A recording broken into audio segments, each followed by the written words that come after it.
All right. So I was waiting for some more people to come in, but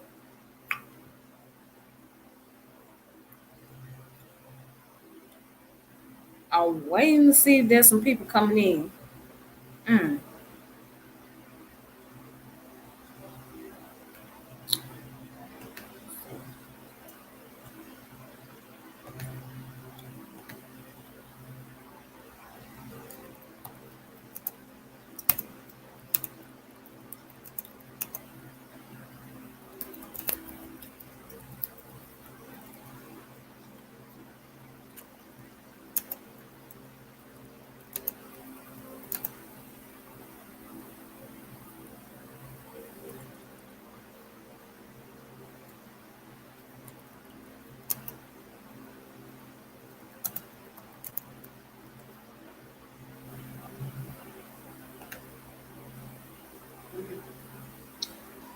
Okay, so I'm gonna go ahead and get started. May peace and power and elevation be to all of you. This is your girl Tiffany coming through live right here on my YouTube channel. So I have to use my YouTube because um, I'm unable to get on Facebook. I'm suspended from my Facebook account. So anyhow, I'm gonna start doing more videos here on YouTube. But excuse me. Anyways, so peace, Melvin. So tonight's topic is dealing with black on black crime. Is there such thing as black on black violence? So the reason why I chose this topic, many people get into the discussion about the the whole argument about black on black violence, and they feel like that is not being addressed enough as police brutality is. So anytime somebody bring up the ideal concept about police brutality and how it's affecting African Americans, most black people, where some black people will say, well, yeah, they go along with the narrative, but then there's those who will argue against it and say, okay, yeah, we understand police brutality and it happens, but what about the crime that take place in our community? Now, for me, I've learned to see both sides of the argument. But I also agree that there's a time and a place to talk about certain subject matters. So I do agree that the issue of violence in the black community should be addressed, just like the issue of violence of police brutality should be addressed. So what I'm going to do is I'm going to use a few sources because I got a lot of sources that I want to use, but I'm going to use a few sources that would help me to present this topic a little bit better. So the first source I'm going to use is the source coming from psychpost.org, and it was written on January 17, 2019. And it says Black Americans tend to be most upset by black on black crimes, study finds. So I'm going to read the first paragraph. Black Americans show the highest levels of anger and shame after reading about black on black crime, according to a study published in Research and Politics. The study examines how race impacts Black Americans' emotional reaction to violent crimes, as well as their perception of justice. We became interested in this topic shortly after the murder of Trayvon Martin. We were both in graduate school and rather perplexed by the social media protests of people in hoodie holding bags of Skittles and or iced tea, explained study authors Camille D. Burge of Villanova University and Jaminde Johnson of Hampton College. Now, and then it go on to say, did I say Hampton? I mean Hamilton College. Sorry about that. It seems like anger in the black community surrounding this murder was at an all-time high and led to social media protests and real protests related to Stand Your Ground legislation in the state of Florida. We wanted to better understand the dynamics that we were observing for this incident, as well as previous incident where race was made salient along with their implication for politics. All right. And then it goes down here to say the researchers surveyed about 900 Black Americans in 2013 regarding their emotion and attitudes about punishment for violent crimes. Before completing the survey, the participants read one of 5 fictitious news about a murder and subsequent arrest. The articles varied the rates of victim and perpetrator. So, okay. So, let's stop right there. Oh, I thought I showed the screen. Maybe I didn't. Did I share the screen? Hold on. I thought I did. Okay. Okay. Well, okay, let's stop right there. So let's look at the article.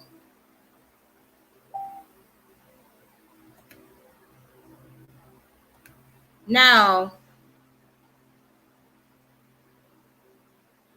it shows that in the beginning, it talks about how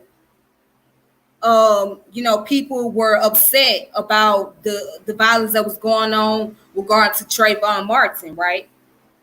And based on this research, about 900 Black people in 2013 regard their emotion and attitude about punishment for violent crimes.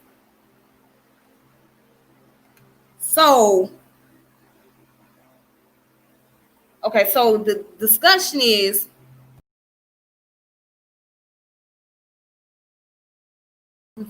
okay, so the question is there such thing as Black on Black violence?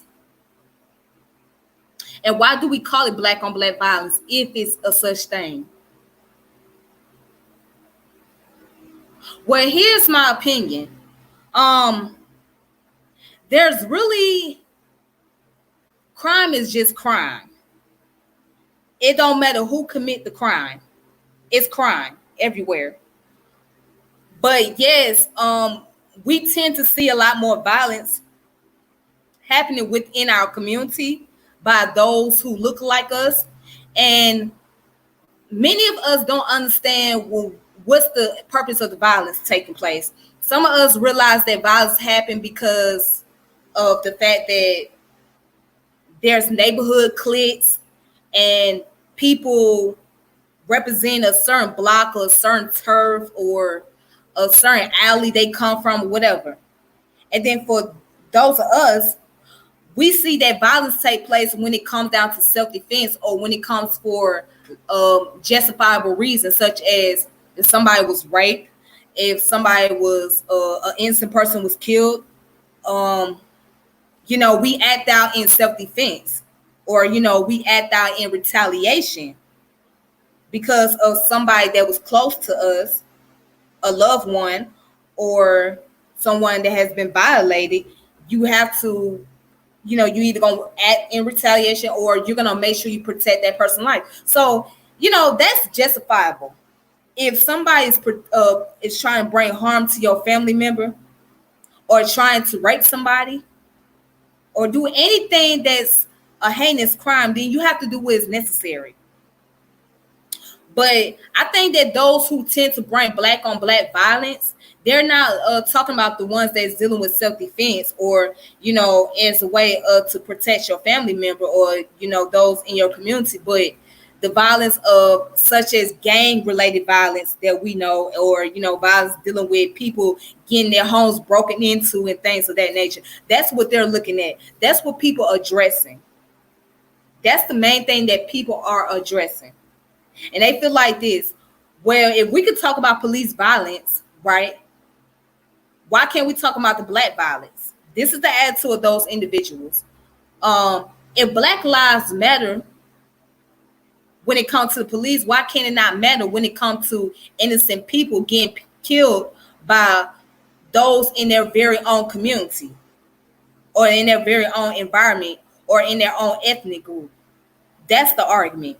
So, and I can kind of see that, because they feel like this. If we gonna say Black Lives Matter, shouldn't Black Lives Matter apply to our community as well? Shouldn't we show that Black lives do really matter, and it's not just only matter when the police does something?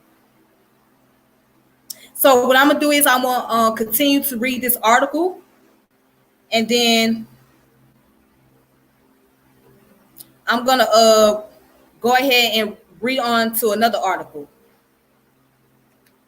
Oops. All right. Let's talk about it. All right.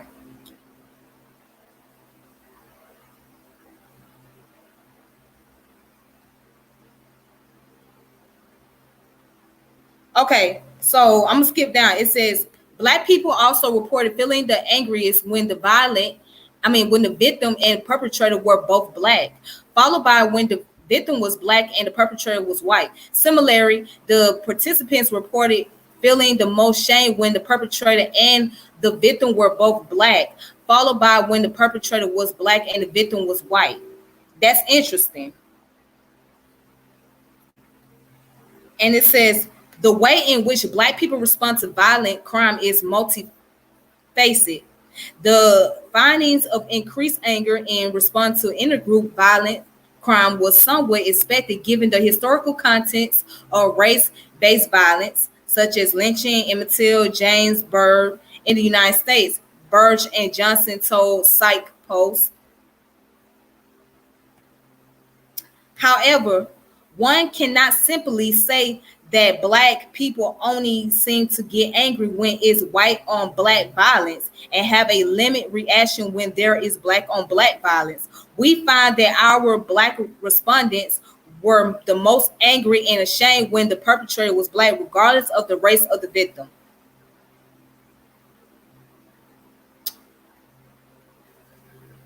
And here it is. It is not just intergroup violence that Black people emotionally respond to and become more politically engaged, but also intragroup violence. We believe this is not discussed nearly enough in national conversation surrounding race and crime, the researchers explain. So, all right. So, why do we remain silent about the violence that's going on in our community? Why do we remain silent about that? Well, here's the reason why. Because, see, in our community, we have a policy, right, which is called the no snitching policy.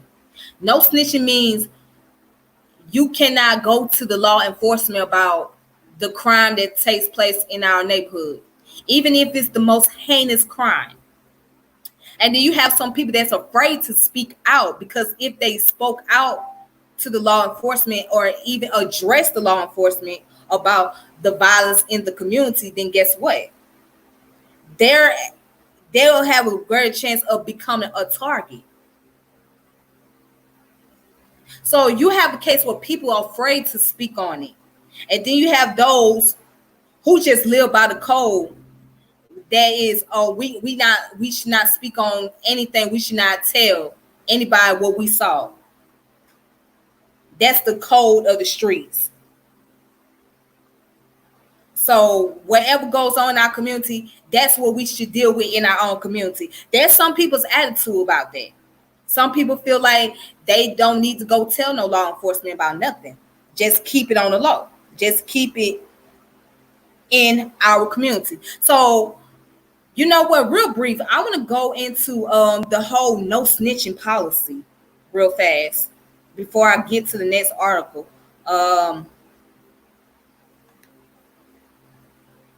Yeah, let's go to the no snitching policy.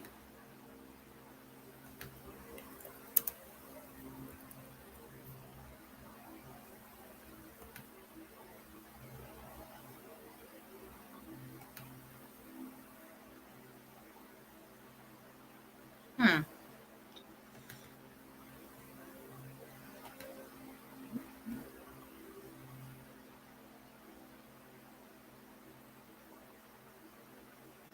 All right, so I'm about to pull up Wikipedia. Screen share. Alrighty. All right, here we go. Here we go, Wikipedia. So the concept is called stop snitching. It's a call for informants not to cooperate with law enforcement. So t-shirt bearing the phrase stop snitching first appeared on the streets of Philadelphia in 2002.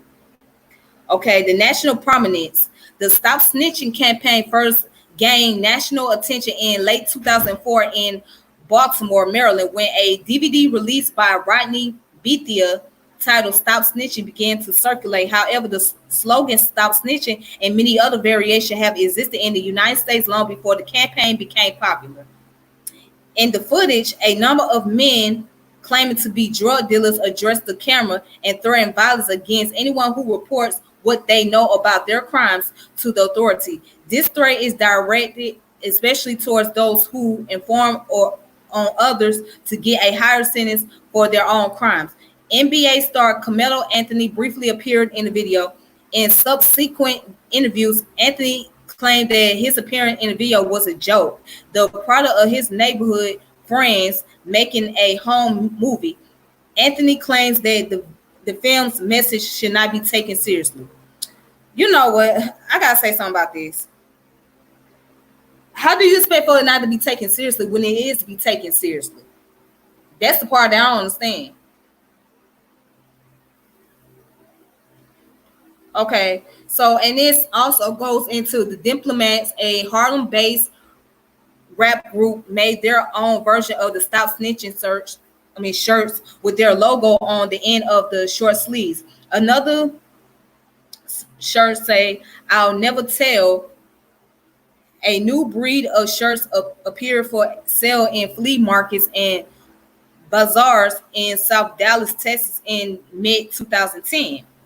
The new shirts is told the benefits of keeping your mouth shut in regards to a trial involving one Fifi/Lisa and one Baldy/Red. Further details of the trial, including a list of various charges set forth on the couple, are listed on the back of the shirt. The video creator, Rodney Thomas, aka Skinny Should, pled guilty to first-degree assault on January 17, 2006 in Baltimore and was sentenced to 15 years in prison with all but 3 years suspended. National example of violence due to snitching included Angela Dawson of Baltimore, who was killed along with her 5 children and husband on October 16, 2002, when their house was firebombed after she altered police to illegal activities in her neighborhood. Another example is Michael Bureau of Deerfield Beach, Florida, a 15-year-old who in October 2009 was doused in rubbing alcohol and set on fire after assailants yelled, "He's a snitch, he's a snitch." So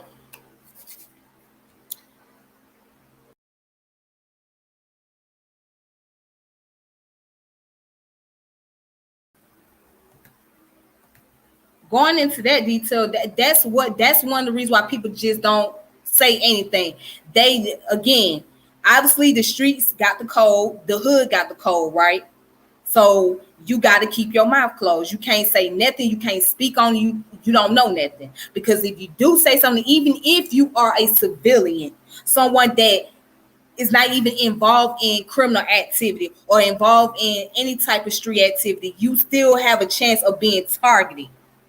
So, it becomes a really, really like scary situation, a real dangerous situation. Like you want to say something, but you can't because you don't know what's going to happen to you or your loved one, right? If you go to the authorities. And this is what you have to be raw and, real about this. This is what's really taking place. So that's one of the things why people don't bring up the violence and bring up who did what, because they worry about their lives being put in danger. And you know what? Let me see what you say, Mel. Hold on. Let me post this up. This takes place big time in New Orleans. They have a saying, no witness, no case. Right. That's a good one, Melvin. You see that? No witness, no case. Hey, Malik, how you doing? How you doing? I want to if anybody else want to get on here, I'm gonna post it up. I'm posting in the chat if you want to get in and you want to give your commentary and your thoughts. So, but yes, it's a scary thing. It's not easy to talk about Black violence in the Black community as it is easy to talk about police violence, because that means that you may know somebody that's very close to you or that's well known in that community, and eventually you have to bring that person's name up. But then again, you have to worry about where somebody else that is acquainted with that person or in that same organization with them say something or do something to me.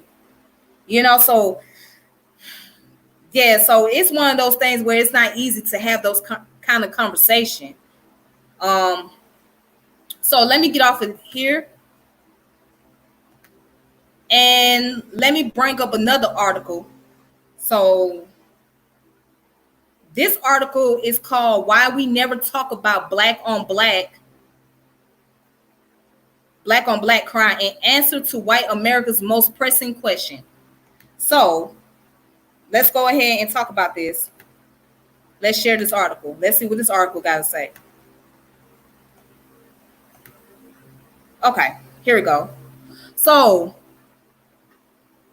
the article is Why We Never Talk About Black on Black Crime, an answer to white America's most pressing question.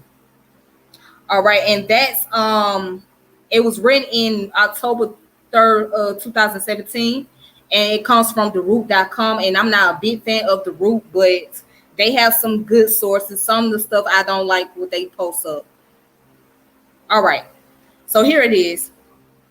It says, you heard it before. It is the most frequent response to any accusation of police brutality. It is the repeated sleight of hand used to distract and drown out the voices of Black Lives Matter. It is an alt-used alt-right refrain and a sincere query from curious white questioners. It is the weapon of choice for the Black practitioners of respectability politics, and the favorite follow-up for people who frame their arguments with the preamble, not all white people. Why don't Black people ever talk about Black on Black crime? Instead of rejecting the entire notion as a method of deflection and privilege, we attempt to formally dismiss the conversation forever by laying out the facts about why white America never hear us talk about Black on Black crime. It's not a thing. Check this out. According to the FBI's Uniform Crime Reporting data for 2016, 90.1% of Black victims of homicide were killed by other Blacks, while 83.5% of whites were killed by other whites. While no life is inconsequential, the statistical evidence shows that just as for Blacks, when it comes to Black on Black crimes, whites are mostly victimized by other whites, with the vast majority of whites murders committed by whites. This is because most victims of crime personally know their assailants, and while this is a truth across racial boundaries, no one ever talks about white on white crime. Furthermore, the Bureau of Justice Statistics arrest data analyst tool shows that less than 1% of Blacks overall, about 2% of Black men committed a violent crime in any given year. This means factoring in interracial violent offenses, 99% of Black men do not commit Black on Black crime. Wow. And also, here's another one. It has nothing to do with what we are talking about. Imagine the head of Homeland Security walking up to the microphone to hold a press conference after a horrific terrorist attack, but when reporters start asking him about stopping terrorism and catching the culprits, he begins talking about testing and driving. Sounds stupid, right? But distracting driving kills more Americans each year than terrorism and black on black crime, according to the National Highway Traffic Safety Administration. So, according to the advocates of conversation about black on black crime, we should be discussing this first. It is true that the vast majority of black murderers are committed. Excuse me.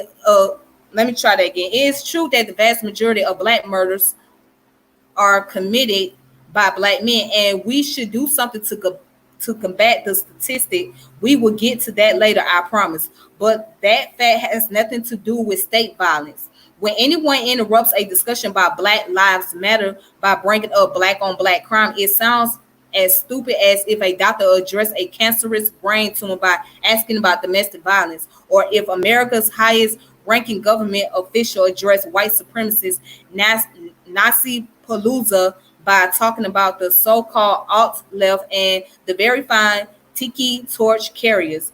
No one would ever be that stupid. And let me stop right there. Peace, brother Kofi. How you doing? Thank you for tuning in on my channel. Yes, thank you so much. All right, so again, the article basically is saying that, you know, there's a time and a place to talk about certain subject matters. So you have to look at it like this. When the conversation of police brutality is being brought up, that's the main focus of the conversation. That's it. That's the only thing that we're focusing on, the topic at hand. We cannot try to bring another topic to distract the original topic, because then now it gonna cause confusion and it brings a little chaos. Now, I can understand those individuals that do, because it's a concern to them, but at the same time, when there's a topic like police brutality being brought up, and we're talking pertaining to how we're going to better get law enforcement to step up to the plate and do a better job at protecting our community, we don't need somebody else coming in and say, okay, well, let's talk about the black on black crime. Let's talk about when Pookie and Ray Ray shot what's his name down the street. Okay, but we're not going to just be talking about Pookie and Ray Ray at this point. We're going to be talking about the police kill Carlos down the street. That's what we're talking about. And we're trying to figure out how we're going to prosecute this police officer and what we need to do to get law enforcement in so they can better protect our community. So that way we can worry about less crime in our neighborhood, where we don't have to worry about as much of Pookie and Ray Ray going around shooting people. See, what you got to look at is you have to address the law enforcement, because these are the very same people that get paid to protect the community, right? They get paid with our tax dollars. So if you're not protecting our community and all you're doing is gunning us down, then how can we be able to trust you to do your job? You got people that's afraid to call the cops, because damn, the cops will come in and you don't know if that cop might come in and goddamn kill your ass right in front of your family, and you become a murder victim. I mean, you already seen what happened with two young ladies, one in Louisville, Kentucky, where the police officer just kicked down the door and shot her. And of course, her boyfriend shot back, but she ended up dead. And then you had another case where a young lady out in Fourth Ward, Texas, she was killed, and she was in her own home playing video game with her nephew and looking out for her mother. And because she was doing what she had to do, making sure that she get up and look around and check and see who was creeping around the corner, the officer didn't even make themselves known at all. Let's talk about that. And then when the sister had the gun, she wasn't pulling the trigger or anything, but they shot her automatically. And let's not forget where the brother out in Dallas was in his apartment, and the white police officer, she steps in and she goes in there and she shot him several times, but then she turned around and get a hug from the judge. So, you know, these are the issues that we have. You got to look at it like this. Well, what do we need to do to bring about some accountability to law enforcement? And here it is. The law enforcement needs to go through the process of mental evaluation, psychological evaluation. That's the first thing they need to go through when they go through those training, because the question is, are you mentally fit to be out here in these streets? Are you mentally able to deal with us? If not, are you able to go into certain neighborhoods and address the crime? If not, then you don't need to be here. So there should be some form of mental evaluation every 3 months or every month, if you ask me. So again, getting back to the topic, you have to address the police brutality, because if you really want your community to be protected against Pookie and Ray Ray, and they going around shooting up the neighborhood, then you gotta address how we gonna get the law enforcement to get their shit together, so that way they can have people who have have the best interest of, who have our best interests at heart, and be able to fight against the ongoing crime in our community, or help us reduce the crime that's taking place. That's what we got to look at, because, see, again, we rely on them for the protection. They are mandated by the city government, local government, state government. And if they're fucking up and shit, then we in a real fucked up predicament, because it seems like every time when you walk out the door, you got to look around you. You don't even know if you getting stopped by the car, and that police officer, you don't know what goes to his or her mind. You don't know if that officer is ready to attack you or ready to take you out. You don't know. So that got to be addressed. New policy must be enforced to keep them in line, to keep them under control. So let me go ahead and read the rest of this article. I've been talking a little too much. Okay. Now let me try to. Okay. Now here we go. All right. So here's this paragraph. It says, we actually do talk about it all the time. Now, it is perfectly understandable why white America assumes that black people don't talk about black on black crime. However, the reason they make this assumption dates to a quote found in recently uncovered paper from an unnamed woman archaeological and historical researcher referred to as grandmama.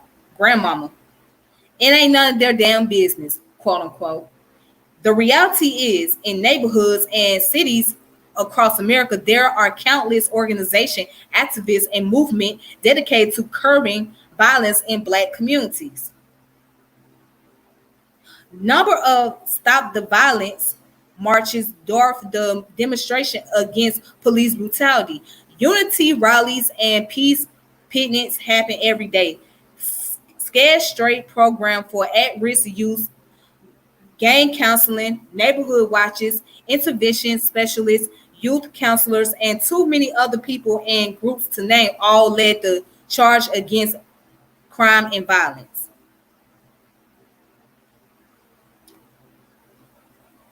It says, but those efforts don't make the evening news because they aren't as salacious as people blocking traffic and protesting, nor do they serve the preconceived white confirmation bias. Besides, there's no way white people would know about this unless they stop deflecting with trite questions and instead actually went into a minority neighborhood to selflessly join the effort to address the problems plaguing. All right. So again, the issue is talked about, obviously. It is being addressed. And there's plenty of organization, but many of them are not getting the respect they deserve. And then you'll be surprised to find out that former gang members or street hustlers are the activists in the community. They are organizing community events to try to help to reduce the amount of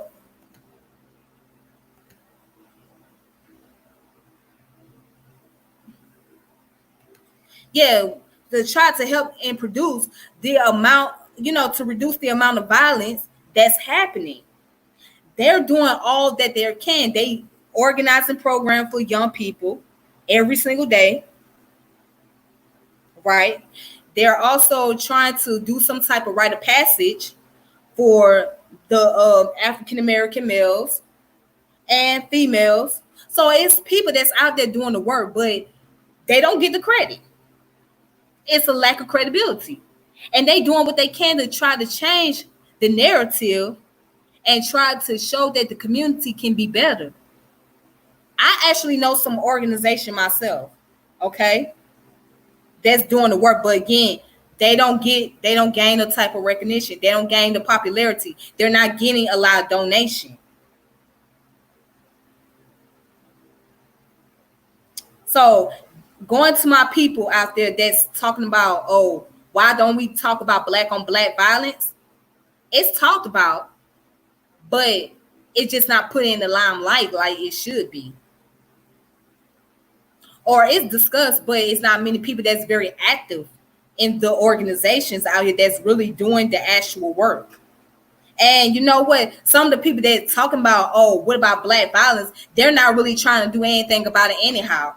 Let's be honest about that. They somewhere sitting back like, yeah, whatever. You know what I'm saying? They playing along with the no snitching politics and all that. But then here it is, when we talk about police brutality, they bring up the topic, oh, you don't talk about black violence. It's talked about, but where are you at in the conversation? Where are you at when there's meetings going on? Where are you at when there's community events taking place? What are you doing? And you're right, Melvin, they aren't advertising it either. You're right, absolutely.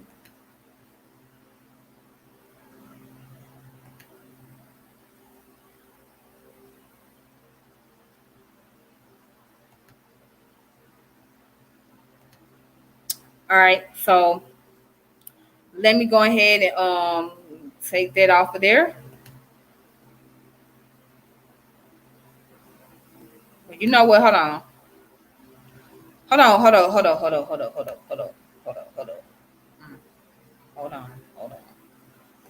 I took that off of there too soon because I wanted to read something real quick. Okay. All right. Here it goes. So, okay, let's talk about black on black crime. Both sociologists and criminologists agree that violence is a complex socio-economic phenomenon. What does that mean? Let's stop right there. What does that mean when they say that violent crime is a complex socio-economic phenomenon? Meaning that it's based on neighborhood condition. That's what they're talking about, okay? They're looking at neighborhood condition. So but let me go ahead and continue to read. Generally speaking, research shows that poor people commit the most crime. According to the Bureau of Justice Statistics, during the period from 2008 to 2012, persons in poor household at or below the federal poverty level, 39.8 per 1,000, had more than double the rate of violent victimization as persons in high-income household, 16.9 per 1,000, right? The overall pattern of poor person having the highest rates of violent victimization was consistent for both whites and blacks. Knowing this, the small difference in crime rates can easily be explained by income disparity. Maybe the question should be, why are such a large percentage of black people poor? That's a good question. As a matter of fact, if we are going to derail a conversation about black lives to talk about black on black crime, there are a few other questions we should answer first. Why is the rate of violence actually higher among poor urban whites? Why don't we ever discuss the economic impact of redlining and segregation on rates of violence? If we are going to discuss the number of black people killed by blacks, we should discuss the numbers of white people murdered, raped, and assaulted by fellow whites. Will this conversation include a debate about how blacks are arrested, incarcerated, and sentenced for longer periods than whites for committing the same crime?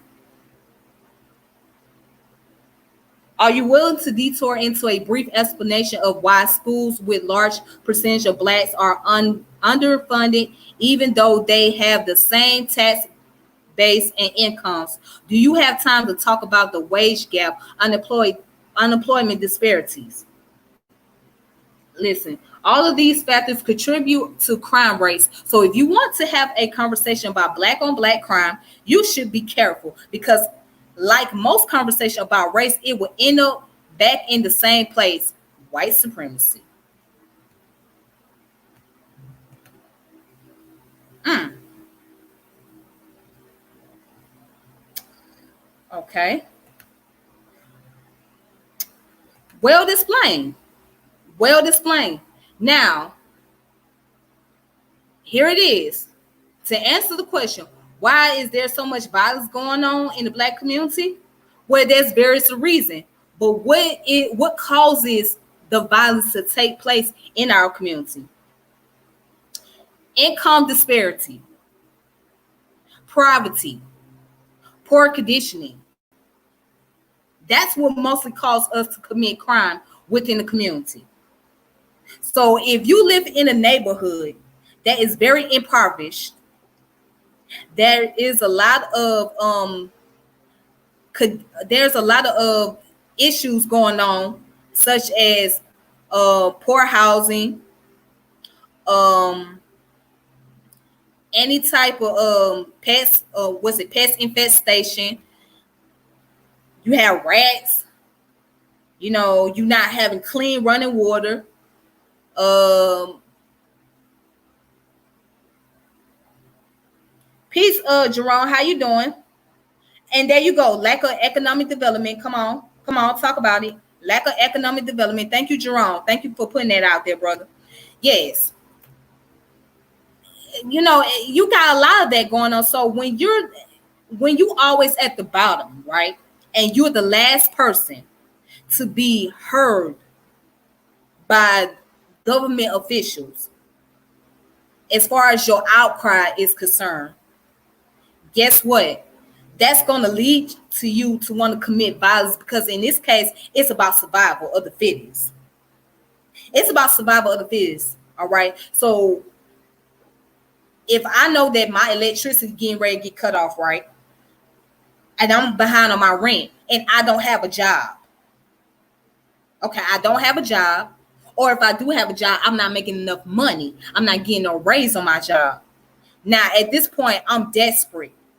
And I'm trying to figure out what the hell am I going to do? And how am I going to make sure that I have a place to stay? Well, in a case like this, if you living in a state of poverty, you're going to more than likely commit a crime because you got lack of resources in your neighborhood. You have lack of jobs in your neighborhood. You don't have a lot there. All you know is liquor stores, right? Or corner stores, if you want to call them that.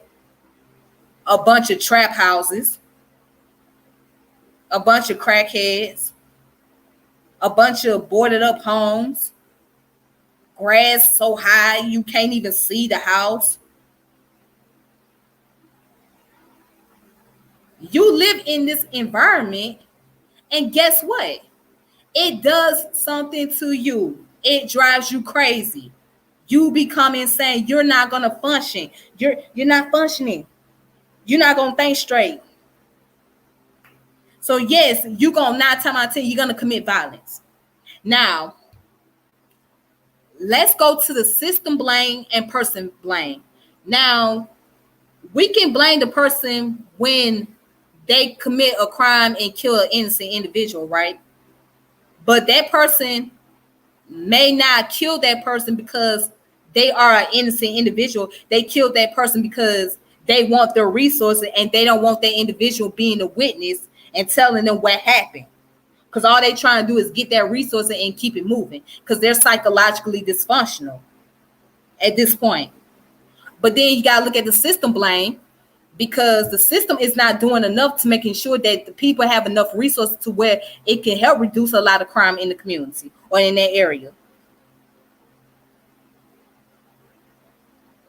So, for example, the video that I did on Facebook, right?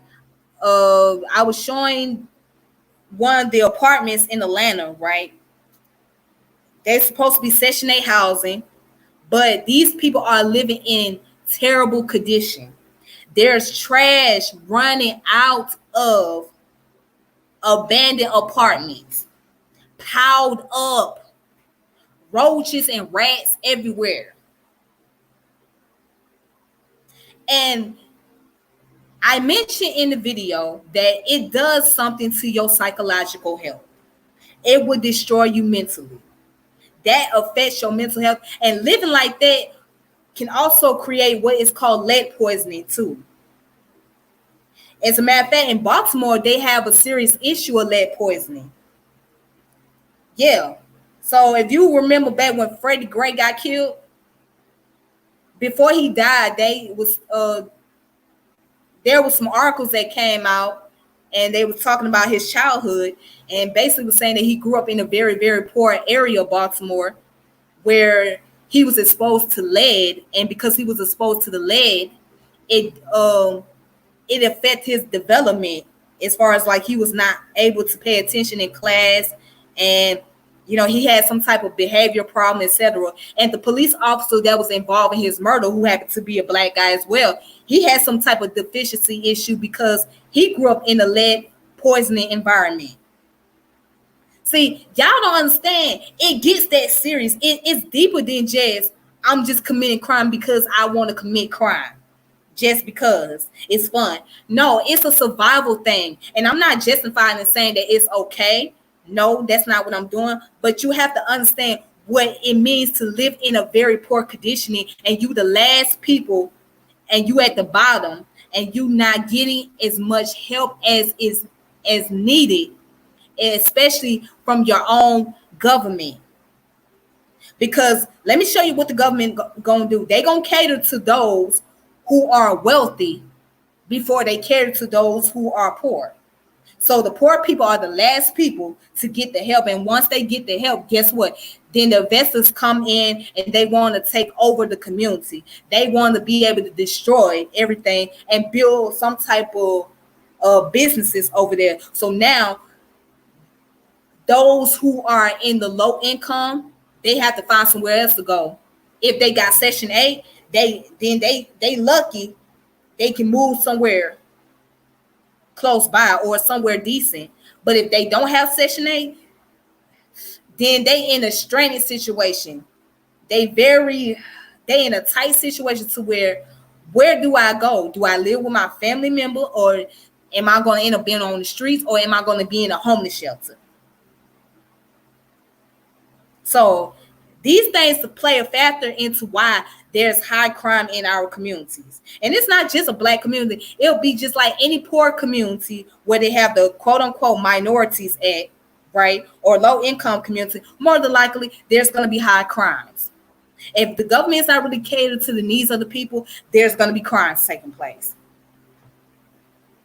Let me see what you put, Jerome. Our communities are redlined by financial institution, which prevents the infusion of capital investment. Yeah, because you know what?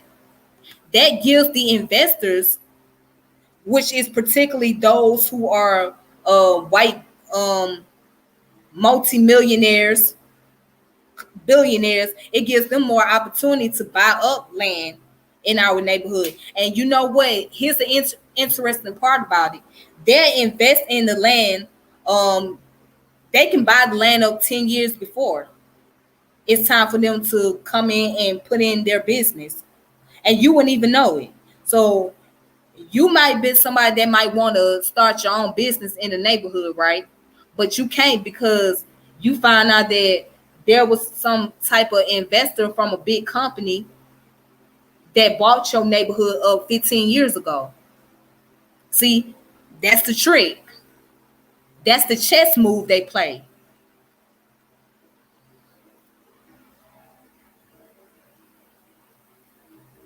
Yep. So let's go ahead and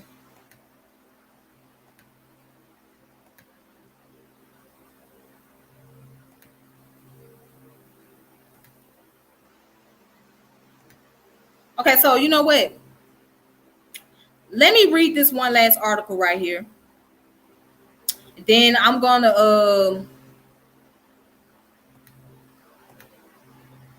well, you know what? You know what? Let me just go ahead because I don't wanna be on here too long. So shoot. Give me a second, you guys. I gotta charge. Get this on the charger real quick. Give me a second, you guys.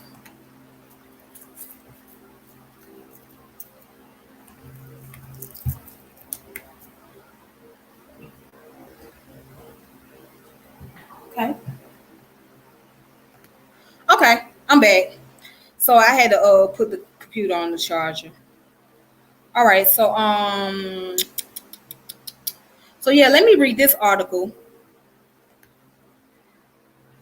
I know it gets a little boring that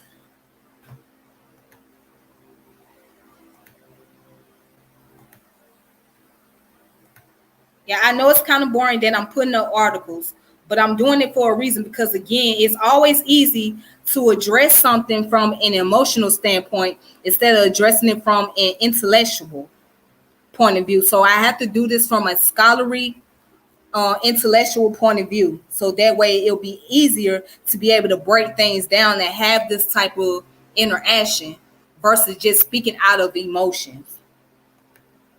All right, so let's go ahead. Um, okay, the need to discuss black on black crime. This was written December the 5th, 2019. In defense of a term, Thomas Abbott's book Bleeding Out 2019 has garnered a fair amount of attention for its proposal to deal with gun violence in mainly black urban neighborhoods. The entire focus of the book is on intervention in high crime locations to stem the violence, including hot spots policing, working with young males at high risk of engaging in violence by offering carrots, we're here to help you, and sticks, we'll stop you if you don't let us help, and locking up known violent offenders. Lest you think this book is not about black crime, Abbott states quite explicitly that race matters when it comes to urban violence. He points out that homicide victimization rates for black men were 3.9 times the national average, and that 52% of all known homicides violence were black, 2017 data. He might have added that the perpetrators of these crimes were overwhelmingly African Americans. In 2018, where the homicide victim was black, the suspect killer was also 88% of, wait a minute, yeah, the suspect killer also was 88% of the time. And this is not an exponential situation. From 1976 to 2005, 94% of black victims were killed by other African Americans. In fact, as I would demonstrate, high rates of black on black killing have been the norm for well over a century, but this is not an issue Abbott wants to address.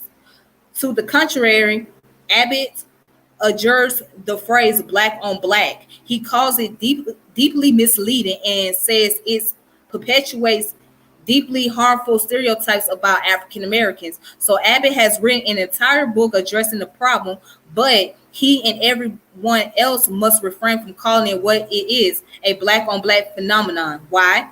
Abbott offered three reasons. First, violent crime is commonly intraracial. White kills white, Hispanic kills Hispanic, and so on. But Abbott said we don't talk about white on white violence. That goes back to the initial article. Um, well, that's simply not true. Many analysis, including myself, discuss white violence, especially where it had a major impact on crime in the United States. This was the case with Southern whites, especially from the 18th through the 20th centuries, a situation studied extensively by crime historians and criminologists. So the author that wrote this article is happens to be a Caucasian individual. So let's see what they're talking about.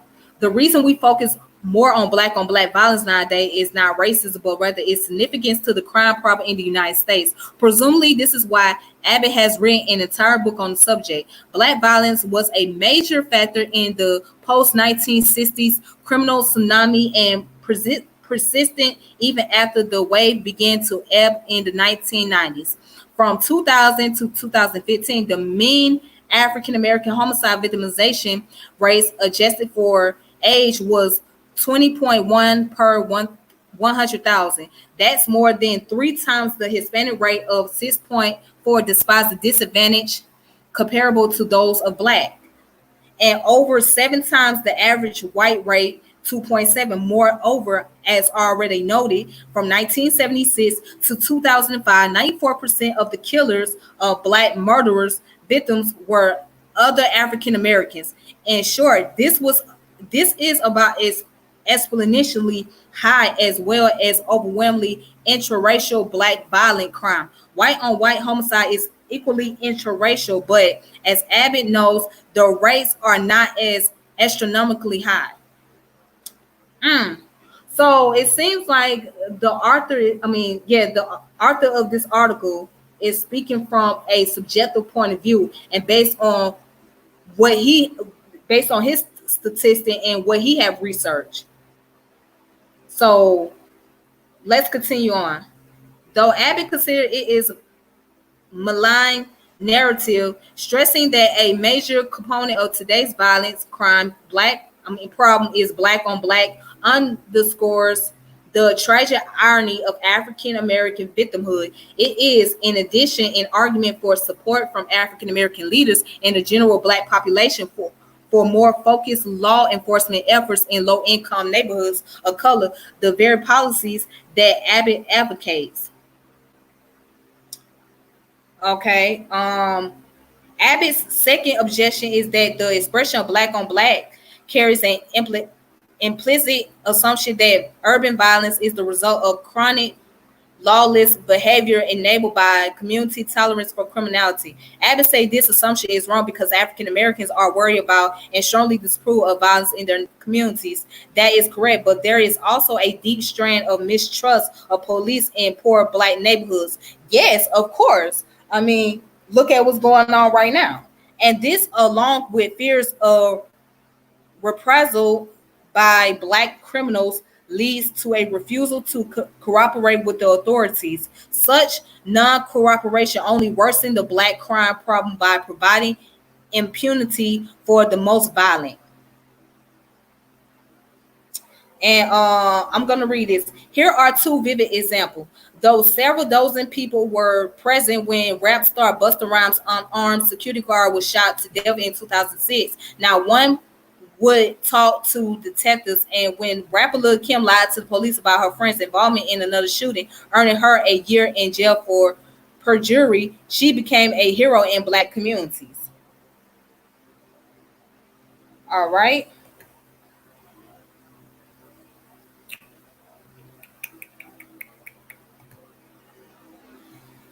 So, again, the author happened to be a Caucasian male, sound like it, and he happened to read a book that was written by an African American, which was called, what's the name of the book again?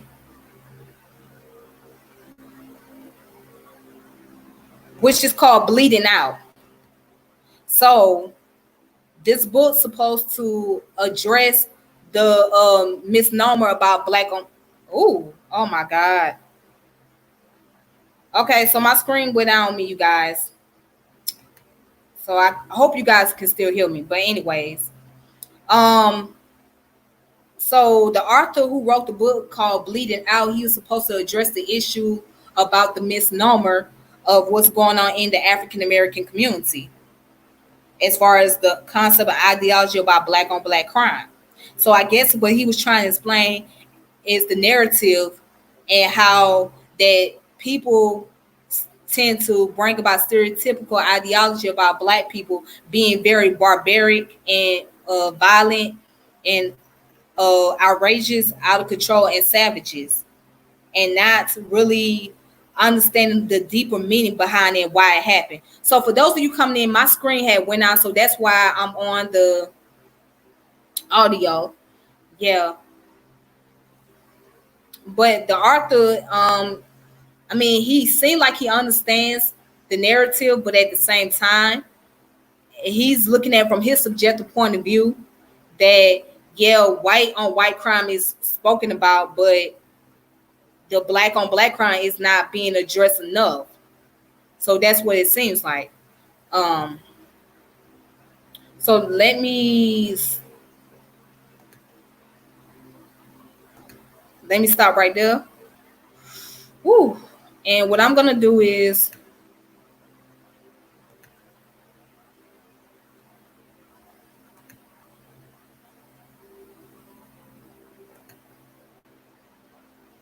okay, so I did enough on that. So let's look at the police violence. Can you hear me? Can you hear me? I hope you can hear me. Oh my goodness. Melvin, you said you can't hear me.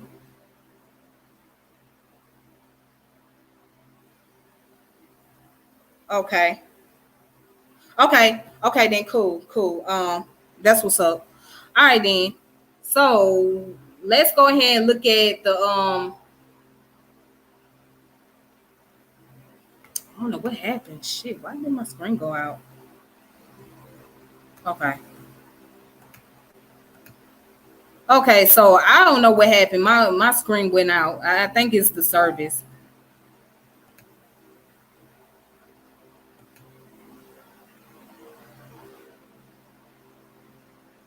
Mm, I don't know what's going on. Let me try it again. Let me see if I can bring my yeah, but I can't see myself. Can you guys see me? If you guys can see me, let me know because I can't see myself on this end. Let me know if you guys can see me. Because I don't know. I don't know what happened. I don't know why I did that. I don't know what's going on.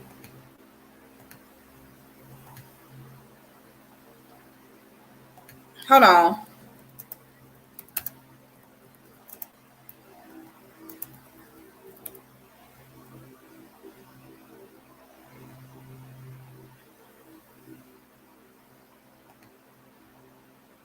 Hmm.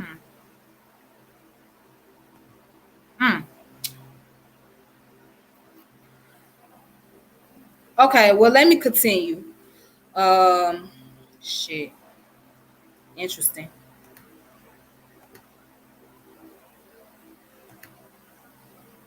All right, so let's talk about the police violence that's happening with African Americans. Let's look at that. So what I'm gonna do is I'm gonna post this article up, and this is a map. It's called mappingpoliceviolence.org. Mapping police violence, right? So it shows the amount of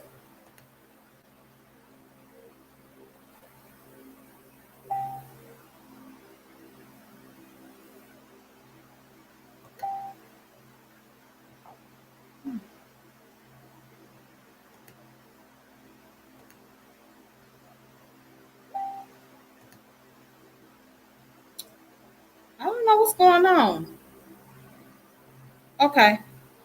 All right. Well, I hope you guys can see the screen.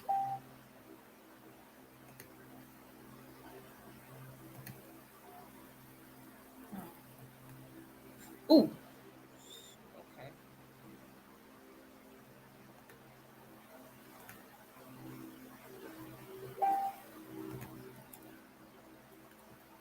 Okay. All right then. Sorry about that. I'm trying to get everything right. Okay. So police killed 1,098 people in 2019. So here's the statistics right here. And this was back in 2019. Oh, what the hell? Look, easy. And it says black people were 24% of those killed, despite being only 13% of the population. Let's download the data. Um, Here it goes. It says there were only 27 in 2019 where police did not kill someone. 27 days. Okay. So here it is. So it's highlighted. Killings by police. That's the statistics. It says black people are most likely to be killed by police, 3 times more likely to be killed by police than white people. So I don't know what the hell Candace Owens was talking about. 1.3 times more likely to be armed compared to white people. Where you live matters. 6 times more likely to be killed by police in Oklahoma than Georgia. Police killing of black people per 1 minute or per 1 million. 8 of the 100 largest city police departments kill black men at higher rates than the U.S. murder rate. See, that's the statistics. And it said it's not about crime. Levels of violence, crime in U.S. cities do not determine rates of police violence. There is no excuse for police violence. So as you can see, I'm trying to see if I can make the screen go bigger. No. Okay. There is no excuse for police violence. In Buffalo, New York, 2,058, was it 258,959? That's the population. And the percentage of people of color is 50%. Violence crime rate 12 per 1,000. 0 people killed by Buffalo police from 2013 to 2016. And here is Orlando, Florida, 255,483. Percentage people of color, 42%. Let's see, violent crime rate 9 per 1,000, and 13 people killed by Orlando police from 2013 to 2016. And it also shows that there is no accountability. 99% of killings by police from 2013 to 2019 have not resulted in officers being charged with a crime. See? No criminal charges. That's the red. And then you got this light blue symbol. Officers charged, which is 3. And officers convicted, which is 1. So this is like 1 out of what? 100 officers or more than that. So yeah, here it goes. And here's the list. Compare cities, compare states, unarmed victims, California police, scorecard, 2017 police violence report. So let's see what they're talking about here. All right. Check this out. Key findings. 26% of U.S. police killing between January 2013 and December 2019 were committed by police departments of the 100 largest U.S. cities. And black people were 38% of people killed by 100 police departments, despite being only 21% of the population in their jurisdiction. And only 1 of the 100 largest city police departments did not kill anyone from January 2013 to December 2019. 47% of unarmed people killed by 100 largest cities police departments were black. These police departments kill unarmed black people at a rate 4 times higher than unarmed white people. Rates of violent crimes in cities did not make it. For example, Buffalo and Newark Police Department had relatively low rates of police violence despite high crime rate, while Spokane and Orlando had relatively low crime rates and high rates of police violence. And from 2013 to 2019, St. St. Louis Metropolitan Police Department killed 34 black men, and Oklahoma City Police Department killed 25 black men. This is an average rate of 7.0 per 100,000 black male population in St. Louis and 8.5 per 100,000 black male population in Oklahoma City. A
Okay, you guys, I don't know what just happened. I didn't even know I went out. Damn.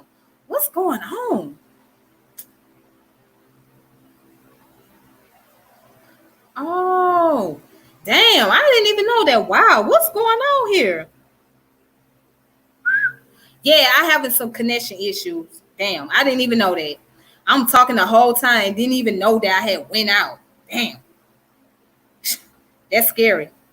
Yes, I'm back. I'm back. Oh my God. Oh my goodness. Okay, let's try this again. Let's try this again. Okay, so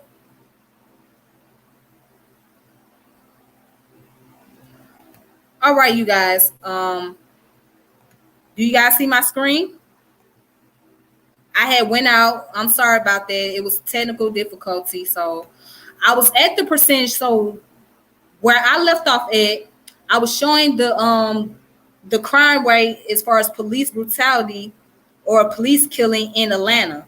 So I'm looking at the Atlanta Police Department, and let me go back over again. It says Police Department, Atlanta Police Department, total population or jurisdiction 420,003.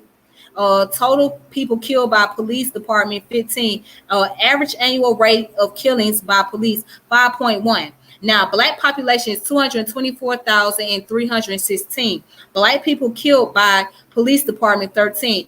Average annual rates of killings of black people by police 8.3. Latinx population, which is the Latino, they call themselves Latinx now, 21,815. Latinx people killed by police department, average annual rate of killing of Latinx people by police 0.0. And white population, hold on. Yeah, white population 152,377. White people killed by police department 1. Average annual rate of killings of white people by police 0.9. Now, black people were killed at 8.8 times the rate of white people. Latin people were killed at 0.0 times the rate of white people.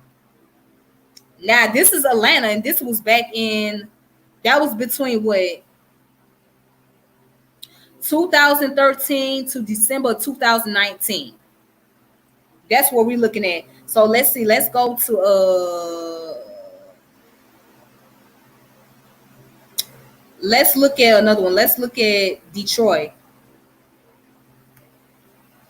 Let's see if Detroit is on here.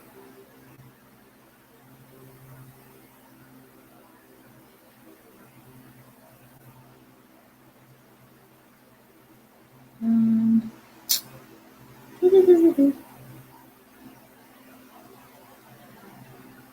Okay. Well, I don't see Detroit on here. All right, so let's go to the top. Let's look at let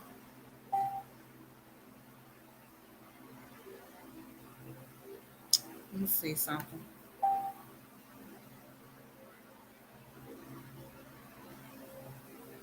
Okay, trying to see something. Oh, let's see. Okay, Michigan.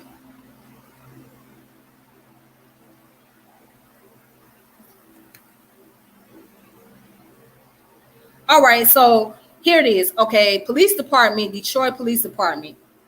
Total population of jurisdiction 700 and what's it 713,077, and total people killed by police department 13. Average annual rate of killings by police 2.6. Black population is 586,573. Black people killed by police department 7. Average annual rate of killings of black people by police 1.7, and Latinx population is 48,679. Latinx people killed by police department 1. Average annual rate of killings of Latinx people by police 2.9. White population 55,604. White people killed by police department. Average annual rate of killings of white people by police 0.0. Now, you see, once again, black people make up the highest. Hold on. So 7 and only 1. 7 black people were killed in Detroit between 2013 and 2019 by the police, according to this report. And 1 was killed by the Detroit police between 2013 and 2019.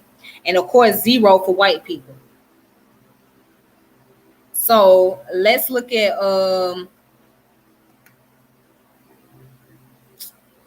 let's see what other city can I look at?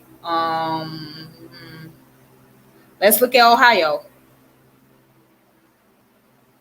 Oh, Columbus. Let's look at Columbus. Columbus Division of Police. Total population of jurisdiction 770,033. Total people killed by police department 40. Average annual rate of killings by police 7.3. And black population is 207,694 people. Black people killed by police department 27. Average annual rate of killings of black people by police 17.7. Latinx, hold on, shit. Okay, there we go. Latinx is 44,359. Latinx people killed by police department. Average annual rates of killings of Latinx people by police 0.0. White population 466,615. White people killed by police department 11. Average annual rate of killings of white people by police 3.4. Now black people were killed at 5.3 times the rate of white people. Latinx people were killed at 0.0x the rate of white people. Now, I don't even have to read any further, right?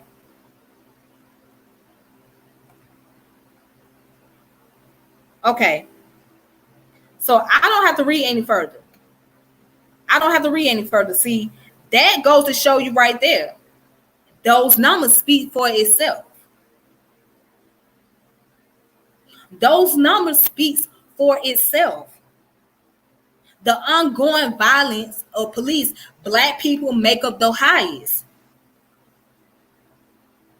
Now, maybe in some states, white folks might make up the higher number. Hispanic might make up the higher number, but for the most part, it's black people. So what that goes to show you, blacks are more likely to become targets of police brutality than their white counterparts.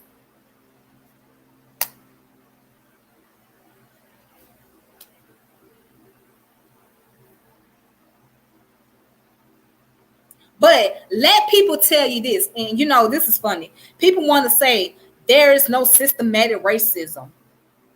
People are in denial about that, right? There's no systematic racism.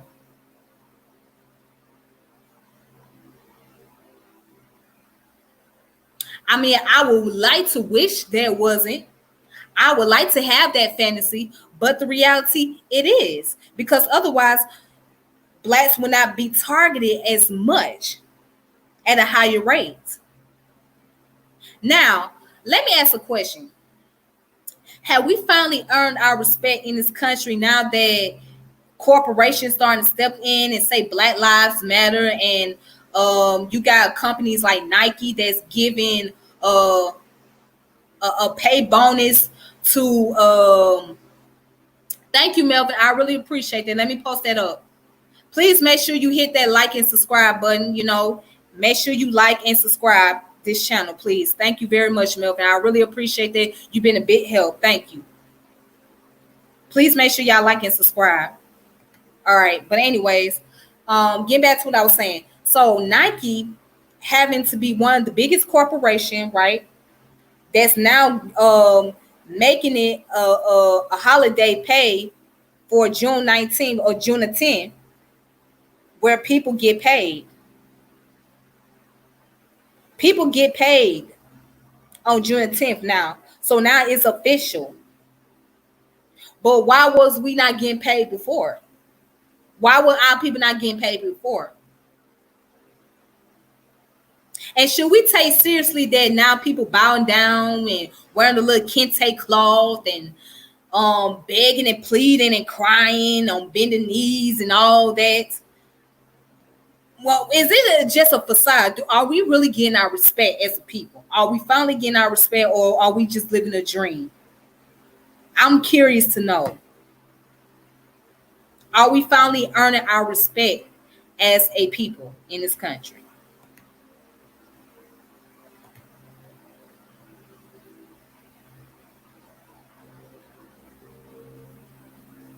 And you know, they're taking down a lot of monuments. They're taking down a lot of statues. But what is that really doing for us?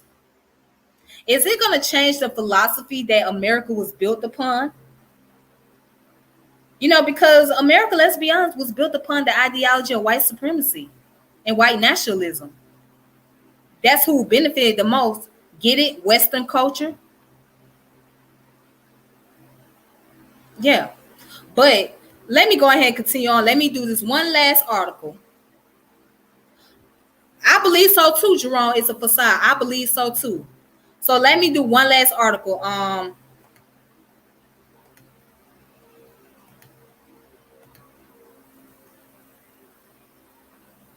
me post that in there. So if anybody wanna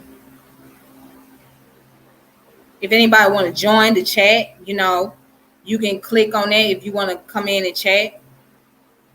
So I put the link in there for anybody to give their perspective. But let me go ahead and hit this one last article right here. And this article, I hope you guys can see. Go ahead and screen share.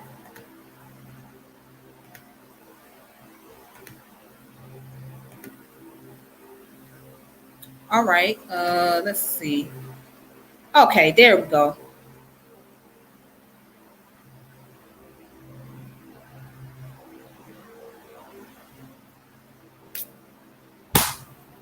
Okay, let's take it. All right, here we go.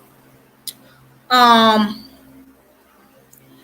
Americans 2.5 times more likely than whites to be killed by police. And this was written by William Roper on June the 2nd of 2020. And that was probably about 2 weeks ago. Oh, no, not even 2 weeks ago, about a week ago. Here it is. Protests around the United States are boiling over after Minneapolis man George Floyd was killed by police. Floyd, accused of using a counterfeit $20 bill, had his neck compressed by an officer, kneeled while in handcuffs for roughly 9 minutes before later dying. Other recent incidents of racism against African Americans in the country have led to massive protests against police brutality and systematic institutional racism that many feel have gone unchecked for decades. All right, let me highlight this. In 2019, data of all police killings in the country compiled by Mapping Police Violence, Black Americans were nearly 3 times more likely to die from police than white Americans. Other statistics show that Black Americans were nearly 1.5 times more likely to be unarmed before their death. Most states' police forces kill Black people at a higher rate per capita than white people, with Illinois, New York, and Washington, D.C. carrying some of the largest discrepancies by state. D.C., with a Black population of nearly 50%, had 88% of all police killings be against Black Americans, a discrepancy of over 38% percentage points. Rhode Island had the largest discrepancy of 44 points, albeit with a much smaller sample size of 4 police killings in 2019, 2 of them being African American. While much of the western states have smaller discrepancies overall than eastern ones, large cities like Reno, Oklahoma City, and Analum,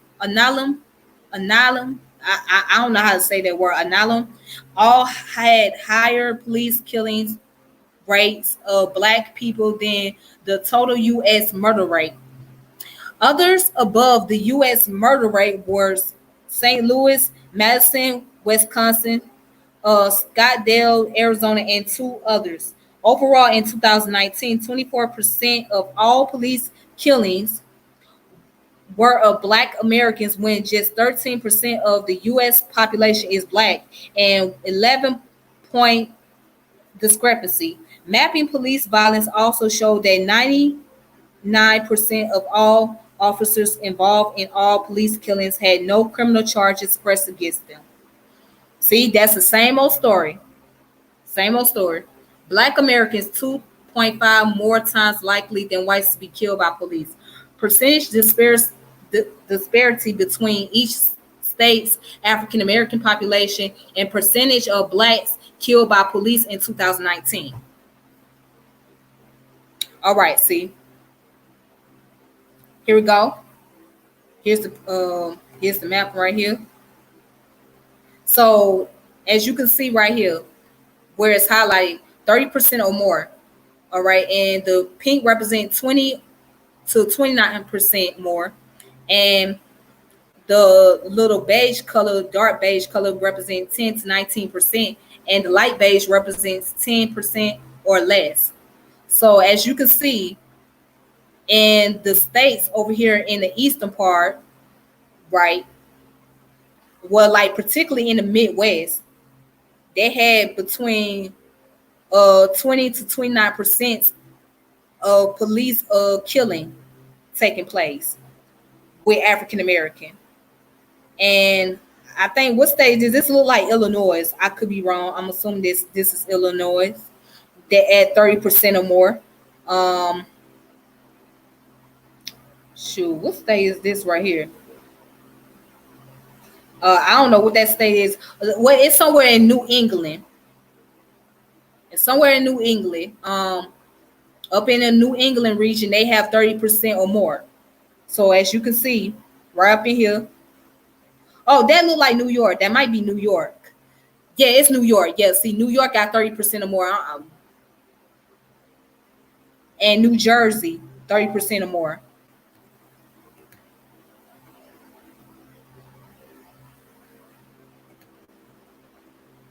All right. So there it go right there. And Louisiana at 20 to 29%. So over here, what you see according to the map, that there is more violence taking place. I'm trying to see. Okay, yeah, Maryland. So what you see is there is more police killing taking place on the eastern part of the United States than it is on the western part. Because you see right here where it's like a dark beige, it's 10 to 19%. And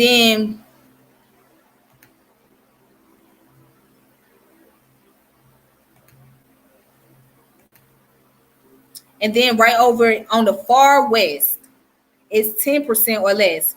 So that's a coincidence, right? It is. It's such a coincidence that more police killings take place on the northeastern part of the United States than it does anywhere else. So it makes you wonder, why is that? What's the reason? What's the concern? It makes you question, why is there more killing going on in the northern part, the eastern part of the United States than it is anywhere else?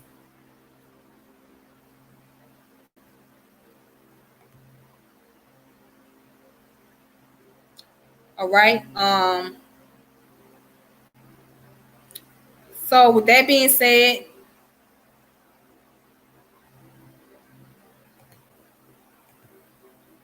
so that's it. So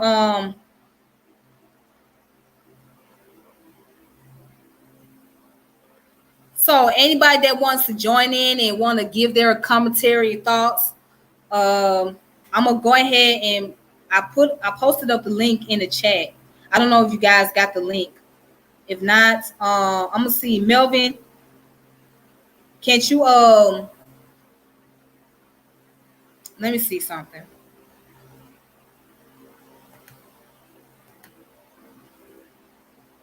Let's see.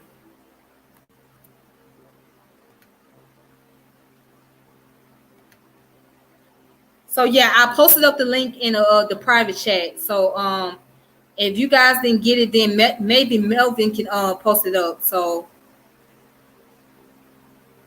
let me see something. Let me see if I can get Melvin to post it.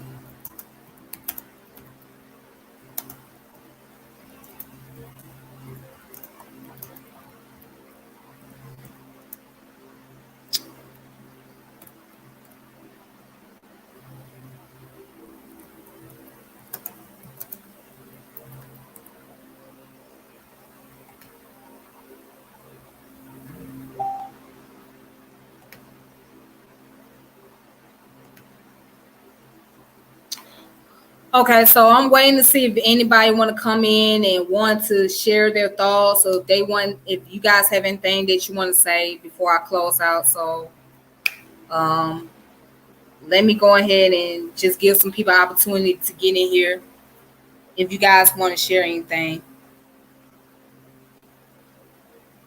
But I'm reading your comments so far, and it's pretty good. So I'm sorry for the whole internet disconnection. Like the service was going in and out. I didn't even know that. So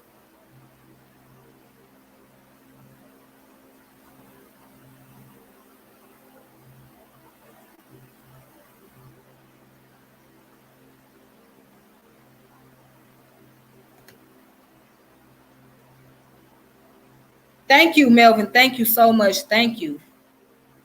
Thank you. Thank you. Thank you.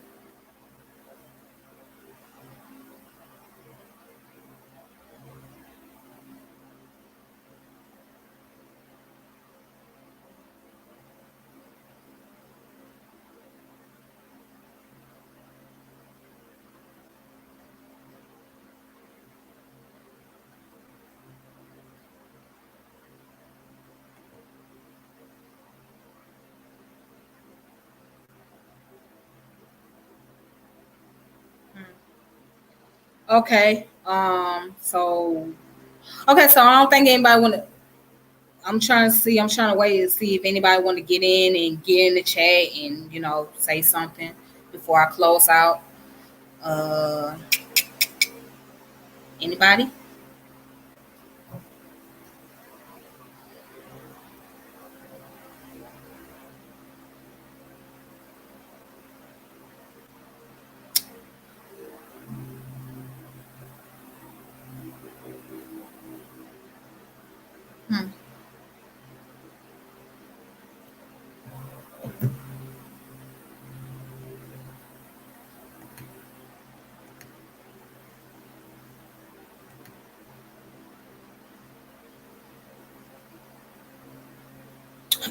You asked when do I go live, Jerome?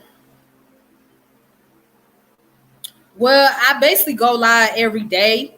So, but normally I go live around 11 o'clock Eastern time where I live. So yeah, just make sure you hit that notification bell next time I go live.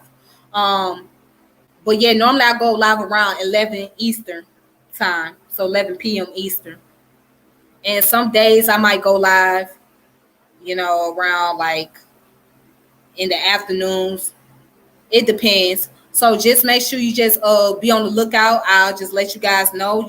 Just hit that notification bell. Um, Subscribe to the channel and share the channel with other people. And that way, hopefully next time when I do my show, that it will get a lot better with the technology, because I had some technical issues. So I'll be a little bit more prepared. How about that? The next following time. So yeah.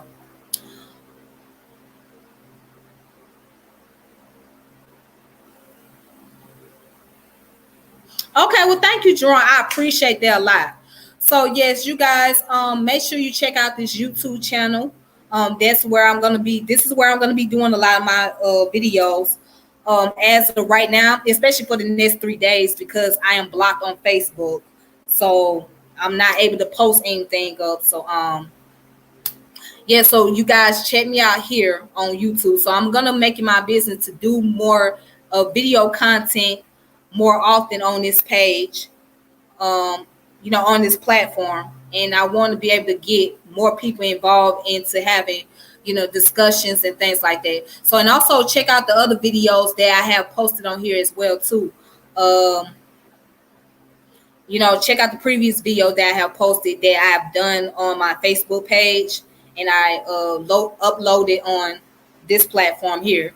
So I want you guys to make sure you check that out. Until then, nobody wants to join in. So what I'm gonna go ahead and do, I'm gonna go ahead and exit out. And I thank you guys for watching.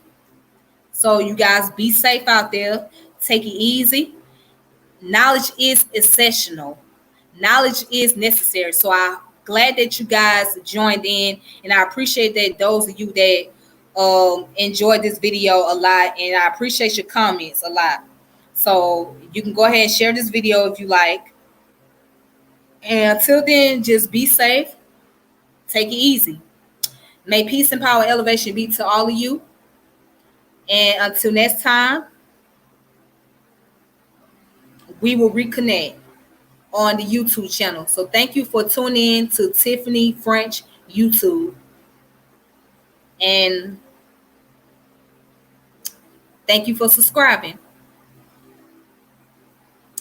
And I will keep you guys posted. All right.